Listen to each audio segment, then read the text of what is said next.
ఈరోజు మురమరాలతో ఒక మంచి స్నాక్ రెసిపీ ఒకటి చేయబోతున్నాము. చాలా టేస్టీగా ఉంటుంది, అలాగే చాలా ఈజీ కూడా. ముందుగా ఈ రెసిపీ కోసం ఉల్లిపాయ ముక్కలు, టమాటా ముక్కలు, అలాగే కొత్తిమీర కట్ చేసుకొని పక్కన పెట్టుకోవాలి. ఇప్పుడు ఏదైనా ఒక బౌల్ తీసుకొని దాంట్లోకి టమాటా ముక్కలు, అలాగే ఉల్లిపాయ ముక్కలు, ఇంకా కొత్తిమీర కూడా వేసుకోవాలి.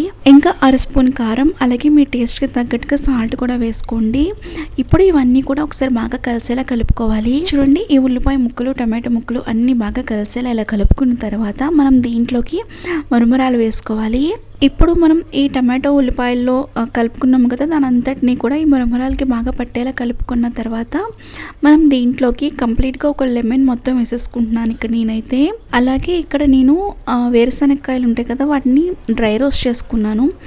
1 కప్పు దాకా డ్రై రోస్ట్ చేసుకుని వాటిని అన్నింటినీ కూడా ఇందులో వేసుకొని కలుపుకొని చివరిగా కొంచెం కొత్తిమీర వేసుకుని సర్వ్ చేసుకుంటే చాలా అంటే చాలా టేస్టీగా ఉంటుంది. మీకు నచ్చిందా? నచ్చితే సబ్స్క్రైబ్ చేయండి. Thanks for watching this video. Bye.